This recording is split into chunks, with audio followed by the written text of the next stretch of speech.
Requesting a hearing. This is probably by far the most useful tool, and it has now become a well-known tool, in part because of the Civil Resolution Tribunal, and we'll talk about that in a little bit. But Section 34.1 of the Strata Property Act gives an owner or a tenant an inherent right to request a hearing before the Strata Council, at a Strata Council meeting. Hearing is a defined term under the regulations to the Strata Property Act, and it's defined as an opportunity to be heard in person at a council meeting. So an owner or a tenant, provided they make this request in compliance with Section 34.1, are automatically entitled to a hearing. So how is it requested? One, it's got to be in writing. So the person who's the owner or the tenant who's making the request has to do it in writing, and they have to provide a reason. So they can't just say, I want a hearing. They have to tell you why they want a hearing. Email to the Strata Property Manager considered in writing? Yes, that's considered in writing. So email would be considered in writing, particularly if that's the way the Strata Corporation normally does business. When does it need to be held? The council must hold it within 4 weeks of the request. So you've got 4 weeks. And then how is the issue resolved? It depends on what it is that happens. But if the owner, sometimes an owner will request a hearing, but they don't actually request the council to do something or to make a decision, for example. In which case, there's no decision that's made and there's nothing that needs to be minuted, so to speak. However, if the owner is requesting that the council make a decision, then the council has to provide their answer in writing within 1 week of the hearing, and there should be minutes of the meeting documenting the decision. So not the discussion, but the decision. And so when that happens, and again, this is where the hearing, I say, becomes a really critical tool, because hearing, if you recall what it says it's an opportunity to be heard.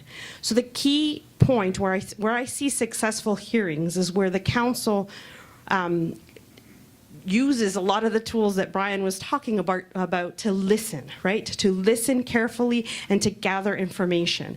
The council hearings that are not successful are the ones where the council members start doing what I call cross-examining, right? Where they start jumping on them before they've actually finished their speech or whatever prepared notes they might have, to ask questions, and sometimes it's the tone of the questions that is either misinterpreted or it's not in a good tone. So, right, you want to have you want all of the information that they are providing, and it makes a lot of sense to let them finish their presentation, because they will have prepared for their presentation. So let them make their presentation. If you have questions, write them down, and then ask those questions at the end of the presentation.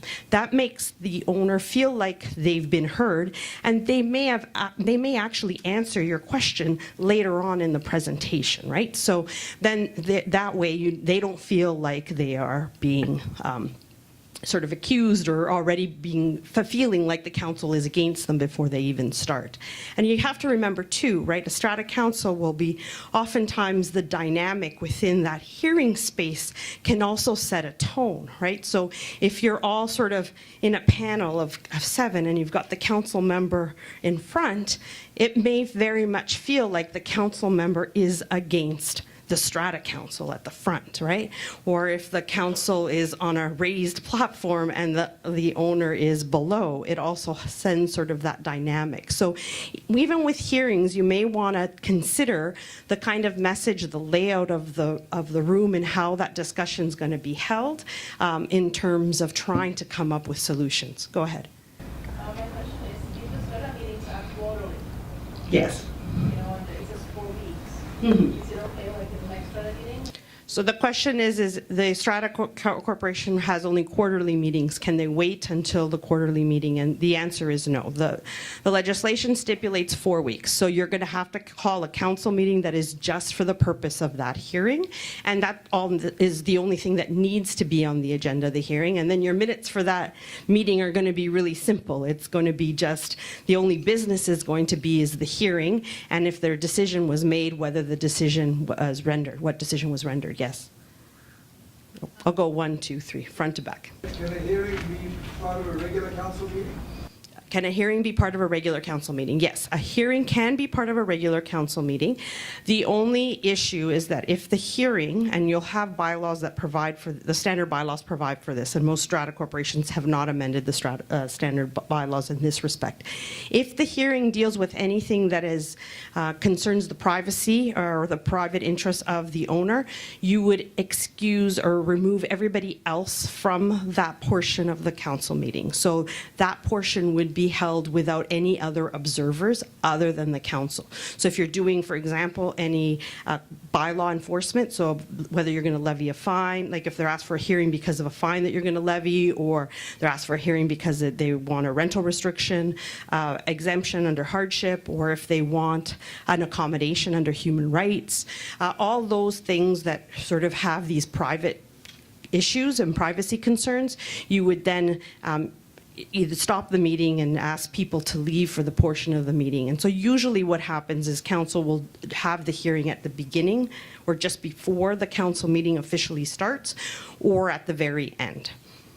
Go ahead. Can you call into a hearing? Can council members call into? Can council members call into a hearing?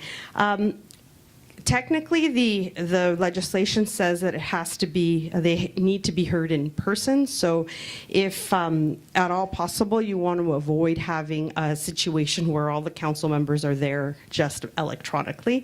If there's a person who can't be there for whatever reason, I think that would be fine, but you want to have the majority of council be there in person. Go ahead. So what actually is a conflict of interest? And also, the two parties can be at the same time during the hearing? So I'm not. So the question was, what about conflict of interest, and can the two parties who are maybe at issue be at a hearing? So I'm going to give an example of the two parties at issue and whether they should be at a hearing. So you could have a scenario where the owner of the unit above is making noise and the owner of the unit below is complaining about that noise. That's a pretty common scenario, and you want to resolve it. Okay, so the first thing to understand is that this is not an issue between them, right? The common misperception is that this is really an issue between these owners, and the strata corporation is going to try to solve the issue between them. This is not an issue between them. This is an issue of the strata corporation. So the strata corporation has to make a decision through investigating and determining whether in fact the unit owner above is contravening any bylaws. And if they are, then they have to decide what has to happen. If they are not, then there's nothing that they can do for the owner below because there's not been a contravention of the bylaws. When it comes to a hearing, when you want to get part of the investigating process is going to be having a hearing. Whether you include, generally speaking, you wouldn't include both people there. However, in some, I'm never going to say never, because in some situations it might be useful to have the two people there. But you have to be careful about that, right? Because what you don't want to happen is for them to escalate things between the two of them, right? Because ultimately, it is the strata corporation that has the duty to enforce the bylaws. So, like I said, never say never, but you're going to usually want to avoid doing that. Usually, in that kind of a scenario, how you try to get other people's point of view is, if there is a lot of noise, for example, is you would go to the unit upstairs, council would go to the unit upstairs, drop some things or to try to mimic the noises that they hear, and then see if the other person realizes just how bad the noise is, right? So there are different ways that you can use to impart how things impact other owners and where there's other conflicts that arise. Okay, so I'm going to take one more question, then I'm going to move this way. Go ahead. If the conflict between the two owners, one on top, one below, is not part of the bylaw, Right.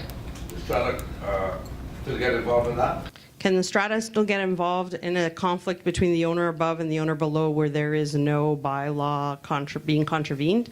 I can't think of a scenario where the strata corporation has any obligation to get involved in that, where there is no bylaw being contravened.